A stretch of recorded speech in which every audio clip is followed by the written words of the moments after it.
皆さん、こんばんは。私はミレイ先生チャンネルのミレイです。今日は安産新幹線読解の問題22を教えていきたいです。はい。問題22。次の文章は教室の募集広告である。နော်ဒီနောက်မှာပေးထားတဲ့အောက်မှာပေးထားတဲ့ဒီဘုံလျှော်စာပိုက်လေးကစာသင်ခန်း教室ဆိုတာကြတော့စာသင်ခန်းရဲ့တဲ့ဘိုရှုခိုးကိုခုအဲ့တော့ရှောက်လွှာပေါ့နော်ဘိုရှုဆိုတာအဖွဲ့ဝင်မှုတော့ခေါ်နေတဲ့ပေါ့နော်ရှောက်လွှာလူစုနေရပေါ့လူစုနေတဲ့ခိုးကိုခုကြောညာခိုးကိုခုကြောညာအကြောင်းကြားစာဟိုကိုခုလေးကတ်ထားရပေါ့နော်ဖြစ်ပါတယ်တဲ့ကတ်ထားတဲ့အားလေးဖြစ်ပါတယ်တဲ့အဲ့တော့右のページの質問に答えなさいで答えは123から最も良いものを一つ選びなさいအဲ့တော့ညာဘက်မှာပေးရတဲ့စာရွက်ထဲကနေမှတဲ့ဒီမိကုန်းတွေကိုဖြည့်ပေးပါတဲ့အဖြေက1 2 3လေးတွေကနေမှအကောင်းဆုံးတစ်ခုရွေးပေးပါအဲ့ဒါစာအုပ်ဆိုတော့ဒီစာရွက်ပေါ့နော်ဒီစာမျက်နှာမှာဖြစ်ထားတဲ့တိုဤ1နဲ့တိုဤ2အဲ့နှစ်ခုကိုမှမှန်တာလေးကိုယူပေးပါတဲ့ပြီနော်အဲ့တော့ဒီပုံကိုအကြံဉာဏ်ကြည့်ကြရအောင်ဆောင်းမမှာဖြည့်တဲ့အလွယ်နည်းပေါ့နော်ဒီဟာကိုကြည့်လိုက်မယ်ဆိုရင်ခေါင်းစဉ်ကိုအရင်ဖတ်မယ်ခေါင်းစဉ်ကကြတော့テニス教室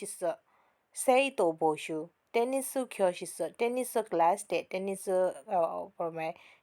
ကစားတဲ့ class ပေါ့နော် classစိတ်တူဘူရှုစိတ်တူဆိုတာကျောင်းသားဘူရှုဆိုတာကြတော့ခေါ်ယူနေပါတယ်အဲ့တော့ကျောင်းသားများကိုခေါ်ယူနေပါတယ်ဘယ်ကလဲ tennis class ပါနော်အဲ့တော့ tennis ကစားဖို့အတွက်ကျောင်းသားတွေကိုသူတို့ club ကိုဝင်ဖို့အတွက်ဖိတ်ခေါ်တယ်ဒီ pamphlet တူမီတိုင်းနာစားပေါ့နော်အမှနောက်တစ်ခု ishoni tennis ဆိုရှိမဆန်ကတဲ့တူတူ tennis မကစားခြင်းဘူးလားတဲ့ဟုတ်ပြီအရင်ဦးဆုံးဒီဟာအကုန်လုံးမဖတ်လိုက်ခင်ဒါကတော့ tennis ကစားဖို့အတွက်ဘူရှုခေါ်နေရလောက်တည်ပြီးဘူရှုခေါ်နေတာလောက်တည်ပြီးဟေးဆိုရင်ဒိုင်းလေးပြန်ဖတ်ဒိုင်းအရင်ဦးဆုံးဒီကောင်ကိုခေါင်းစဉ်ဖတ်ပြီးရင်သူကပေါ့နော်ပုံကြည့်လိုက်မယ်ဆိုရင်ဒီမှာတိုင်းရှော့ရှိတယ်ခီခန်းရှိတယ်ဒီဘက်ဘေးကအကြောင်းအရာကြီးခဏထားနော်တိုင်းရှော့ဆိုတာကြာ target ဘသူတွေကို target ထားတယ်ဘသူတွေကိုပြစ်မှတ်ထားတယ်အဲ့ဒီလူတွေကတော့လက်တက်စီကျင်တယ်ပေါ့နော်အဲ့လိုပုံစံမျိုးခီခန်းဆိုတာကြတော့အချိန်ကာလဒီတင်နန်းရဲ့ဘယ်ချိန်ဘယ်လောက်အချိန်ကြာမယ်ပေါ့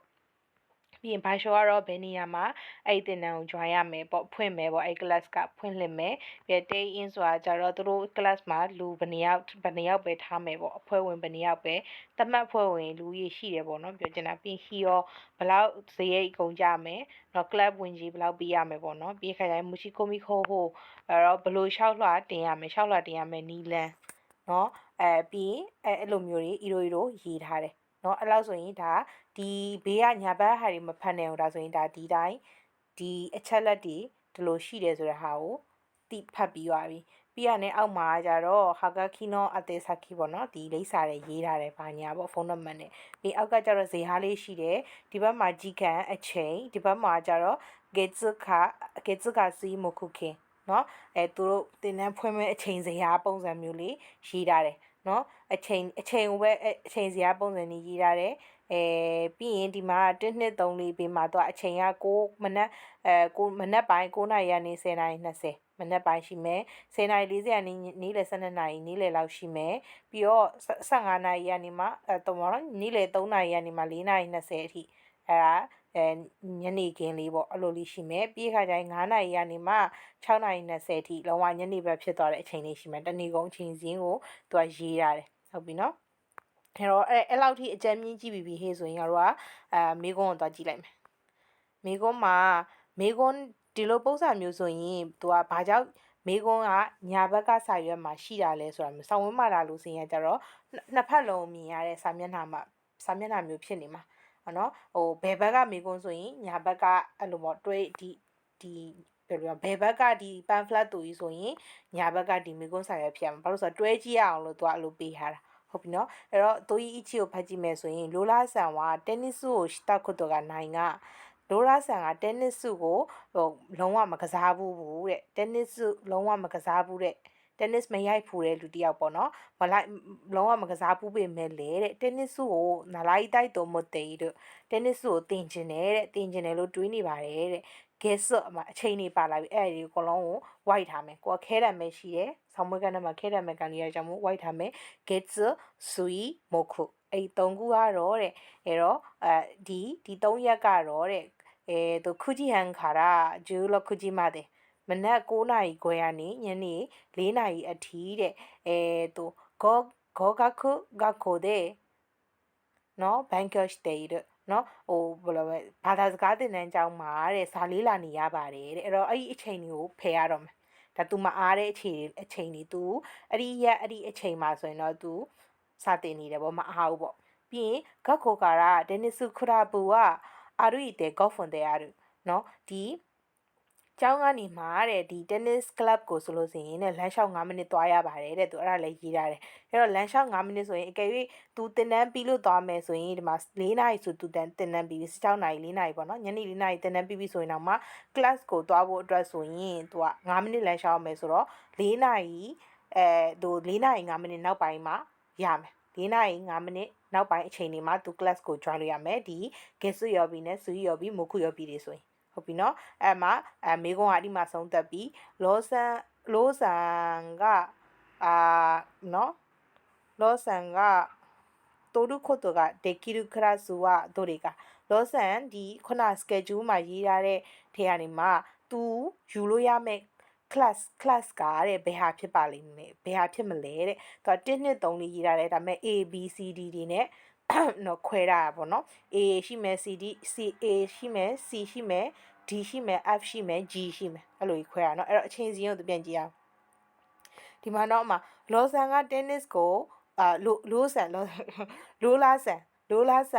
tennis ကိုလုံးဝမကစားဘူးအဲ့တော့ဒီအချိန်စီကိုသူပြန်ကြည့်လိုက်မယ်ဆိုရင်ဒီမှာခုနမဖက်လိုက်ရတဲ့အပိုင်းလေးကိုပြန်ဖက်ကြအောင်အဲ့မှာသူကဒီမှာသူ short cue နော် short cue ခန်းကြီးတွေအရင်ကြည့်မယ်ဆိုရင်တိုင်းပေါ့နော် A ကိုကြည့်မယ်ဆိုရင် short cue နော်မ B ကိုကြည့်မယ်ဆိုလို့ဆိုရင် chu cue ဟုတ်ပြီ C ကိုကြည့်မယ်ဆိုလို့ဆိုရင် chu cue D ကိုကြည့်မယ်ဆိုရင် short cue နော် E က short cue F က short cue နဲ့ chu cue ပဲရှိတယ်သူတခြားဟာတွေမကြည့်နဲ့ပါဆိုတော့ငါတို့ကအဖြေကိုပဲမေကုန်းမှာပါတဲ့ဟာပဲကြည့်ပါလေအဲ့တော့အင်္ဂလိပ်လိုရေးထားတဲ့ ABCD ဘိုင်းတွေကိုပဲကြည့်လိုက်မယ်ဆိုရင်သူအဲ့လိုမျိုးရေးထားတယ် short cue ကကြတော့ beginner level ကိုပြောတာ beginner level ဆိုတာကဆိုတော့တခုခုကိုစတင်တော့မယ်ဆိုရင်အခြေခံအဆင့်ဟုတ်ပြီနော်ပြီးရင် true cue ဆိုလို့ဆိုရင်အလယ်အဆင့်ပေါ့နော်true cue ဆိုလို့ဆိုရင်အင်္ဂလိပ်လိုဆိုရင်တော့ intermediate stage မနော်ဒုတိယ level 2ပေါ့ပြောမှာဆိုရင် level တစ်ခုလောက်တက်သွားတဲ့အလယ်လက် level ပေါ့လဲဆိုရင် true cue သူကဒီအင်္ဂလိပ်အခရာနဲ့ရေးထားတဲ့နေရာမှာအကုန်လုံးကဒါ beginner နဲ့ intermediate ပဲရှိတယ်เนาะအခြေခံအဆင့်နဲ့အလယ်လက်ဆင့်ပေါ့ဟုတ်ပြီ तू ကလုံးဝ tennis ဒီမှာလောလာဆန်က तू tennis ကိုလုံးဝ soft ဘူးတာမဟုတ်ဘူးဆိုတဲ့တကြောင်မို့ automatic ကိုမှ true cue တွေကပယ်ပြီး true cue တွေကမဖြစ်နိုင်တော့ဘူး तू က beginner level ပဲရှိရယ် beginner level class ပဲ तू ယူရတော့မှာเนาะအဲ့လိုဆိုတော့ဒီ true cue တွေကိုပယ်လိုက်မယ်ဆိုရင် B ပယ်ပြီး C ပယ်ပြီးဟုတ်ပြီเนาะ A ရယ် D ရယ် E ရယ် F ရယ်ပဲရှိတော့မယ်ဟုတ်ပြီအဲ့ဒါကိုမှခုနက तू ကပြောတယ်မအားဘူး get ရောပြီရယ် sui ရောပြီရယ်မခုရောပြီရယ်က4နာရီ5မိနစ်နောက်ပိုင်းမှာအားမယ်ဟုတ်ပြီเนาะအဲ့တော့ဒီမှာ get ရယ် sui ရယ်မခုရယ်เนาะတနင်္လာနေ့ရယ်เนาะဗုဒ္ဓဟူးနေ့ရယ်ကြာတာပရင်းနေ့ရယ်အဲ့ဒီနေ့တွေကိုဆောင်းမွေးခန်းထဲမှာခဲတန်ရှင်အဲ့ဒီနေ့တွေကိုခဲတန်လေးနဲ့ချစ်ထားလိုက်ချစ်ပြီးတော့မှဒီဘက်အချိန်ကိုပြန်ကြည့်အောင်မယ် तू က4နာရီနောက်ပိုင်းဆိုအားပြီလေအဲ့တော့နံပါတ်4ယွန်းပန်းက9နာရီကနေမှเนาะ6နာရီ20ဒီဆိုအဲ့ဒီချိန်เนาะ तू ဒီတင်တန်းနေတက်နေရပြီမဲ့လေ तू ဘောနော်ဂတ်ခိုကျောင်းသွားနေရပြီမဲ့လေ4နာရီနောက်ပိုင်း4နာရီ5မိနစ်နောက်ပိုင်းအားတဲ့ကြောင့်မို့ယွန်းပန်းကိုတော့ तू join နိုင်တယ်အဲ့တော့ဒီယွန်းပန်းကိုလည်းယွန်းပန်းကိုမချစ်ပဲနဲ့ဒီခုန get ရောပြီးရဲ့ sui ရောပြီးရဲ့မခုရောပြီးရဲ့မဆိုင်တဲ့ဟာလေးတွေကိုအကုန်လုံးချက်ချေကလေးတွေဖွဲထားလိုက်မယ်အဲ့ကြလို့ဆိုရင်ဒီယွန်းပန်းတောက်လျှောက်မှာကြည့်ကြည့်မယ် B C ကမဖြစ်နိုင်တော့ဖယ်ပြီး D ပဲရှိတယ် G ကလည်းမဖြစ်နိုင်တော့ G ကလည်းသူက true jaw Q ဆိုတာကြတော့ upper intermediate upper intermediate level ပြီးခါကျ pre advanced level ပေါ့နော် intermediate ထက်တစ်ဆင့်ပို့တယ်ဒါပေမဲ့ advanced လည်းမရောက်သေးဘူးပေါ့အဲ့ဒီ level အဆင့်မြင့် level လည်းမရောက်သေးတဲ့ level ပေါ့G ဒါပေမဲ့ तू ကလုံးဝ beginner ပဲဆိုတော့အဲ့ဒါလည်းပယ်တယ်အဲ့တော့ရုံးပန်းအတန်းရုံးပန်းကျောမှာအကုန်လုံးမှာဖြစ်နိုင်တာဆိုလို့ D ပဲရှိတယ်နော်အဲ့တော့ D ကို D ဖြစ်နိုင်တယ်ဆိုပြီးတော့ D ကိုအမှန်ကြီးလေးချက်ထားလိုက်မယ်ပြီးရင်နောက်ကဘာတွေဖြစ်နိုင်သေးလဲဆိုတော့ဒီမှာA နဲ့ E နဲ့ F နဲ့ရှိသေးတယ်စဉ်းစားဖို့တော့ A ကကဲသူရောပြီးမနက်9:00နာရီနေ10:00နာရီ20ဖြစ်တဲ့ကြောင့်မို့သူလုံးလုံးတက် join လို့မရဘူးအဲ့တော့ A ကိုဘာဆို A ကိုအမှားချင်မယ်ပြီးခါကျ E သွားမယ် E ကကြတော့ဒါမခုရောပြီကဒီမှာသူပြောတယ်မခုရောပြီကဟုတ်တယ်မခုရောဘီကသူကြောင်းသွားမှာဒီမှာမခုရောဘီကညနေထိကြောင်းသွားရမှာဆိုတော့မခုရောဘီရဲ့ E လည်းမဖြစ်နိုင်တော့ဘူးအဲ့တော့အဲ့ဒါကိုဘာဆိုတောက်ကြနေခင်းရောဘီက F ကကြတော့သူခင်းရောဘီမှာလုံးဝကြောင်းသွားကြမလို့ကြောင်းသားတော့တနေ့ကုန်အားနေတာအဲ့တော့ဘယ်ချိန်ဖြစ်တက်လို့ရရဖြစ်တဲ့ကြောင့်မို့တောက်ကြနေမှာရှိတဲ့ Ichiban Gyo မှာရှိတဲ့နံပါတ် F ကဒါသူတက်လို့ရတဲ့ class အဲ့တော့သူအကောင်လုံးခြုံပြီးသူတက်လို့ရတာက D နဲ့ F နဲ့ပဲရှိမယ်အမှအဖြေကတန်းထွက်သွားပြီဒီမှာเนาะ D နဲ့ F ဆိုတော့ခွတ်တရဲဝစံပန်เนาะအဲ့လိုဆိုရင်ဒီအပေါ်က pamphlet ကိုအစဆုံးအပေါ်ကဘာညာအကောင်လုံးတော့ဖတ်စရာမလိုပဲနဲ့အဖြေထွက်တယ်ပေါ့နော်ဒါကတိုကြီးအချီတော့ပေါ့နော်တိုကြီးနီးကြတော့ဒီလိုနည်းနည်းရှည်တဲ့ပုံစံတွေဆိုတော့ခွဲမိတတ်တယ်တိုကြီးနီးကတခြားအကြောင်းအရာဖြစ်သွားပြီအဲ့တော့တိုကြီးနီးကိုကြည့်ကြည့်ရအောင်နော်မိုရှိခိုမီနီစီတဲ့ဒါသက်ရှိမနိုဝါတို့တွေကတော့ဟိုမိုရှိခိုမီဆိုတာရှောက်လာရှောက်ထားခြင်းနဲ့ပတ်သက်ပြီးရောတဲ့မှန်ကန်တဲ့ဟေရာဘာလဲတဲ့အမှန်တခုကိုရွေးပါပေါ့နော်အဲ့တော့ပြီးအဲ့ဒါဆိုရင်အပေါ်ကစာကိုတော့ပြန်ဖတ်ရတော့မယ်ဒါပေမဲ့မဖတ်ခင်ဒီမိကုံးလေးတွေကိုအရင်ဖတ်သွားကြရအောင်အဲ့တော့一番Aရှိに住んでいる人しか申し込めないเนาะ一番နံပါတ်1ကဒီ A ရှိပေါ့เนาะအပေါ်မှာ A ရှိလို့ရေးထားပါလိမ့်မယ်ဒီ A မျိုးမှာနေထိုင်နေတဲ့လူတွေကလွယ်ပြီးတော့မိုရှိခွန်မဲနိုင်ရှောက်လွှာတင်လို့မရပါဘူးတဲ့ဟုတ်ပြီเนาะမှတ်ထားလိုက်မယ်2番2月15日までに往復はがきを送れば必ず入会できるဟုတ်ပြီနော်2လပိုင်း15ရက်နေ့အထိ2လပိုင်း15ရက်နေ့မတိုင်ခင်အထိဒီအိုဖူကူဟာဂါကီဆိုတော့နောက်ဘယ်လိုပြောရမလဲသူတို့ကဒီဂျပန်မှာ post ဒီစာတိုက်လုပ်ငန်းကတအားကြည်ပြန့်သုံးတယ်စာတိုက်ကိုမြန်မာမှာလိုမဟုတ်ပဲねတကယ်ကိုတတိချာသုံးတဲ့အတွက်ကြောင့်မို့ဒီစာတိုက်လုပ်ငန်းကျေပြည့်နေပေါ့နော်အဲ့ဒါမှဒီအိုဖူကူဟာဂါကီဆိုတာကြတော့ကိုကအခုအဲ့လိုရှောက်လွှာတွေတင်မယ်ဟိုထားပါတော့ဂျပန်မှာဂျပန်အောင်ရောက်လာတော့ကိုကဆောင်းမွေးတွေဖြည့်တယ်ဖြည့်လို့ကိုကဘောနော်လိုင်စင်တွေရှောက်တယ်ဟိုအောင်လက်မှတ်တွေရှောက်တယ်အဲ့လိုပေါ့နော်ကိုစီကိုပြန်စားလာမဲ့ဟာမျိုးတွေရှောက်တယ်ပေါ့ passport တင်တာတို့ဘာလို့ပဲဖြစ်ဖြစ် passport စာအုပ်တင်တာတို့ဘာလို့ဖြစ်ကိုစီကိုဟိုဘယ်လိုမလဲပြန်လာမယ်ဆိုတော့ပြန်စာကိုရှိလောက်တယ်ဆိုတဲ့ဟာမျိုးကိုကရှောက်လာတင်မယ်ဆိုလို့ဆိုရင်ငါတို့ကအဲ့အိုးဖူကိုဟာဂါကီကိုသူ့ဘက်ကအဲ့ဒီကိုရှောက်ချင်တဲ့ရှောက်လာကဘယ်လိုပြောမလဲကိုရှောက်ချင်တဲ့အရာကသူတို့သတ်မှတ်ထားတဲ့ဒီအိုးဖူကူဟာဂါကီနဲ့ပဲပို့ပေးပါလို့ပြောလာတဲ့ခါကျရင်ကိုကအဲ့အိုးဖူကူဟာဂါကီနဲ့ပို့ပေးရတယ်အိုးဖူကူဟာဂါကီ type ကဘယ်လိုပြောစရာဒီတိုင်းဟိုလိပ်စာပဲဒါပေမဲ့အထဲမှာကိုပြန်ပို့လိုက်ရင်ပြန်စာပြန်ပို့လာတဲ့ခါကျရင် तू ပြန်သုံးမဲ့လိပ်သူနောက်ထပ်စာအိတ်တစ်ခုကိုအဲ့ဒီနောက်ထပ်စာအိတ်တစ်ခုကိုစာအိတ်ထဲမှာထည့်ပေးလိုက်ရတယ်ကွာအဲ့ဒါမျိုးအိုဖူကူဟာဂါကီလို့ခေါ်တာပြန်စာပို့ပေးမဲ့စာရေးအတွက်စာအိတ်ကိုပါအဲ့ဒီစာသူကိုအခုပို့မယ်ဆိုတော့ဘယ်လိုပြောမိုရှိခိုမီလုံးမဲ့စာအိတ်ထဲမှာတကယ်ပြန်လာမှုအတွက်လိုအပ်တဲ့စာအိတ်ကိုပါထည့်ပေးလိုက်ရတာအဲ့ဒါမျိုးအိုဖူကူဟာဂါကီလို့ခေါ်ရပါတော့သူက2လပိုင်း15ရက်နေ့မတိုင်ခင်အထိတဲ့အဲ့ဒီအိုဖူကူဟာဂါကီနဲ့ပို့မယ်ဆိုရင်တဲ့ခနာလာစုသူနျူခိုက်တဲ့ကီလို့ဆိုတာတေချာပေါက်ကိုမာတဲ့ဒီဘလို့ဘာကန့်တချက်မှမရှိတော့ဘူးပေါ့ဘလို့တေချာပေါက်ကိုမှ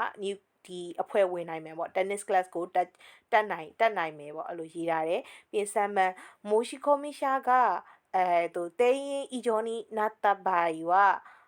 သူချူစင်တဲ့ခိမဲလာလေလို့အဲ့တော့မိုရှိခိုမီရှာဆိုရှောက်လာတင်ကြတဲ့လူတွေကတဲ့တတ်မှတ်မန်ပါဝင်ပေါ့နော်ပြည်တပတ်မန်ပါဝင်ထက်ကြော်သွားတဲ့ဘာကြီးအချိန်ဒီမှာဆိုရင်တဲ့ချူးစင်းတဲ့ခိမလာဆိုချူးစင်းဆိုတာမဲပေးရွေးချယ်တာ နော်မဲပေးရွေးချယ်တာဒီလိုပေါ့ယူစင်းနေပါဦးစားပေးရွေးချယ်တာဘာညာမဟုတ်ပဲနဲ့သူတို့မဲနှိုက်တဲ့ပုံစံမျိုးပေါ့အဲ့လိုမျိုးနဲ့ရွေးပြီးတော့ဆုံးဖြတ်ပါမယ်တဲ့နော်ဆုံးဖြတ်ခြင်းခံရလိမ့်မယ်ပေါ့ဟုတ်ပြီဆမ်ဘန်ယွန်ဘန်ကျတော့ခေါ်တိုင်းတဲ့ဟိုင်လီတိုက်ခေါ်တိုင်းတဲ့ဟိုင်လီတိုက်ပါမို့ဆိုရီဆိုရီအိုဖူကူဟာဂါကီကိုအခရနာခေရပါနာရနိုင်အဲ့တော့ညီကိုတွေပေါ့နော်ညီကိုတွေနှစ်ယောက်တူဝင်ကျင်တယ်ဟိုင်လီတိုက်ဒီ class တဲ့ကိုဝင်ကျင်တယ်ဆိုတဲ့အခြေအနေမှာတောင်မှတဲ့ဆိုရီဆိုတာကကြတော့အတိဘယ်လိုပြောမလဲညီကိုနှစ်ယောက်လုံးဝင်ကျင်တယ်ဆိုရင်တောင်မှနှစ်ယောက်ကိုစားရတစ်ခုလည်းမရဘူးအဲ့လိုပြောချင်တာဆိုတဲ့အတီးဒီသူဟာနဲ့သူအိုဖူကူဟာဂါကီဒီအိုဖူကူဟာဂါကီကိုဘယ်လိုလဲအခုလာနာခဲတယ်ဘာနာနိုင်မပို့လို့မရဘူးသူဟာနဲ့သူဘဲဆုလို့ပြောချင်တာဆိုတာကြတော့ဒီခေါ်တိုင်းဖြစ်တယ်ဆိုရင်တောင်မှသူဟာနဲ့သူတယောက်ချင်းစီပို့ရမယ်တဲ့မပို့လို့မရဘူးတဲ့ဒီနော်အဲ့ဒါယွန်မယ်အဲ့တော့အပေါ်ကကန့်သက်ချက်လေးကိုတပြန်ကြည့်ကြရအောင်အဓိကပိုင်းလေးပဲကြည့်အောင်ဒီတိုက်ရှောကကြတော့တိုက်ရှောကနေစပြီးကြည့်မယ်ဆိုရင်သူက target ထားတဲ့လူတွေပေါ့နော်ဘယ်သူတွေလဲဆိုတော့အသက်20နှစ်အထက်ဘာနော်တော့အသက်20နဲ့အထက်ရဲ့ပြက်ကကြရင်အေရှိဇိုင်ဂျူဇိုင်ကအမပြီးရင်ဇိုင်ကခုမနော်အေရှိဆိုရဲအေမျိုးမှာဇိုင်ဂျူနေထိုင်နေတဲ့လူပြီးရင် dot လေးပါတယ်နော် dot လေးပါတယ်ဆိုတော့အကုန်လုံးကျုံးဝင်တယ်လို့ပြောတာအဲ့ဒီခါကျရင်ဇိုင်ခင်နော် dot ဇိုင်ခင်ဆိုတာကအဲ့ဒီမျိုးမှာမနေပေမဲ့အဲ့ဒီမျိုးမှာအလုံးလုံးနေတဲ့လူနော်ပြီးခါကျရင်ဇိုင်ကခုကလည်းအဲ့လိုပဲအဲ့ဒီမျိုးမှာနေနေတာမဟုတ်ဘူးဒါပေမဲ့အဲ့ဒီမျိုးမှာရှိတဲ့ကျောင်းတစ်ခုကိုခရွတ်တယ်လို့လုပ်နေတာအဲ့လိုမျိုးเนาะချွီအချင်းနဲ့ချွီနေမှာရေးထားရပေါ့เนาะအိပ်ပြီးကျောင်းကိုအဲ့ဒီမျိုးမှာမနေပေမဲ့ကျောင်းအသွားပြန်လုပ်နေတာအဲ့လိုဆိုတော့ခုနအဲ့ဒီလူတွေကို target ထားပါတယ်တဲ့အဲ့တော့ပြောချင်တာအဲ့လူတွေမူရှိခွမီလုပ်လို့ရတယ်ပေါ့เนาะအဲ့တော့နံပါတ်1ကမှားသွားပြီသူက A မျိုးမှာနေတဲ့လူသားလင်းဘောနော်လူကလွယ်ပြီးတော့ရှောက်လာတင်လို့မရပါဘူးဆိုတော့ A ကိုတွက်ချစ်လိုက်တော့ A မှားသွားပြီဟုတ်ပြီနောက်တစ်ခုသွားကြည့်မယ်နောက်တစ်ခုကတော့နဲ့စာအိတ်တွေအကြောင်းရောက်ပြီဟုတ်ပါ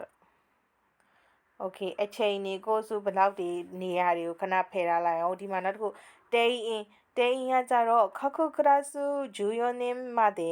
定員になったら締め切りတဲ့သူကလူပြေးတာနဲ့ပိတ်မှာနော်သူယူစင်းနေခုနဗာလဲချူးစင်းနေမဲနှိုက်မီရွေးမာတွေဗာမီတာဘူးနင်တို့လည်းရှောက်ပြီးရင်မြန်ရောက်တဲ့လူဦးစားပေးပဲဘာမှမဲနှိုက်ပြီးရွေးနေကြအကြောင်းမရှိဘူးလူပြေးရင်စင်းပိတ်မယ်အဲ့လိုရေး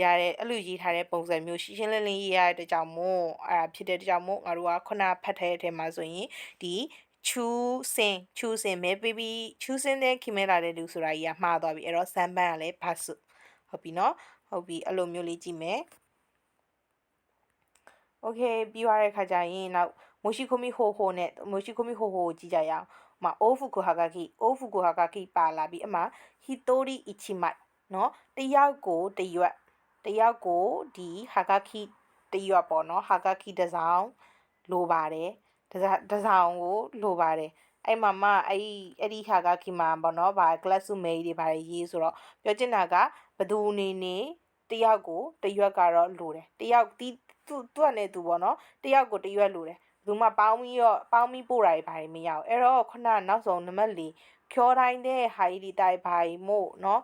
ညီကိုချင်း2ယောက်ညီကိုဖြစ်တာကြောင့်မို့2ယောက်သားငါတို့ကတမိသားစုတဲ့ညီကိုတွေအဲ့လိုမျိုးဝင်มาဖြစ်တဲ့ကြောင့်မို့တစောင်းနဲ့အဲ့လိုမျိုးဆိုရင်တောင်မှဒီမှာဆိုရီအတီးတီးကအိုဖူကိုဟာဂါကီကိုအကရနာခဲမှာတော့သူကနဲ့သူဘလို့ပဲညီကိုတော်နေပါစေတယောက်စီတိုင်းရနေမှာစာကိုပို့ရမယ်ဆိုတော့ဒါကအဖြေမှန်ဖြစ်နေပြီဟုတ်ပြီနော်ယွန်ဘန်ကအဖြေမှန်ဖြစ်နေပြီအဲ့တော့နောက်ဆုံးကျန်တဲ့ဟာကဒါရှင်းတဲ့အနေနဲ့ရှင်းမယ်အဲ့တော့အနိဗန်နော်နှစ်လပိုင်း15ရက်နေ့အထိတဲ့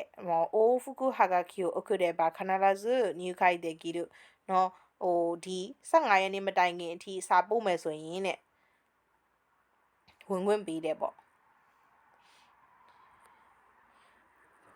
ဒီမှာ तू က15ရက်နေ့မတိုင်ခင်ပိုးတဲ့သူတိုင်းကိုဝင်ခွင့်ပေးတာမဟုတ်ဘူးလေသူကဒီမှာရေးရတာကဒီမှာခိုင်အိမ်နာမည်တို့ဖုန်းနံပါတ်တို့ရေးပြီးလို့ဆိုရင်เนาะဒီမှာတယောက်ကို一人一枚に希望するクラス名、曜日、時間、住所、名前、電話番号を書いて、2月15日水までに書きまでお送りください。နော်ခိမဲခီဒီထိတ်ကိုပေးရတာသူကဒီ15ရက်နေ့မတိုင်ခင်ပို့ပါအဲ့လိုပုံစံမျိုးရေးရတာ15ရက်နေ့မတိုင်ခင်ပို့တဲ့လူတိုင်းအကုန်လုံးကိုသူကဟိုဖြစ်မှာမဟုတ်ဘူးဒီ new ခိုက်ဆိုအဖွဲ့တွေကိုပေးဝင်မှာမဟုတ်ဘူးเนาะဘာလို့ဆိုတော့အပေါ်မှာရေးထားပြီးပြီလေသူတို့အဖွဲ့ဝင်က14ယောက်ပဲသူခေါ်ရတာအဲ့14ယောက်ပြည့်သွားလို့ဆိုရင်တော့ပိတ်ပါပြီလို့စရင်ပိတ်ပြီလို့သူရေးတာအဲ့တော့အဲ့ဒါလည်းဖြစ်စရာအကြောင်းမရှိတော့အဲ့တော့နံပါတ်2ကလည်းမှားတယ်အဲ့တော့နောက်ဆုံးခိုင်တို答えは4番ですはいまあちょっと時間かかりましたが、ありがとうございました。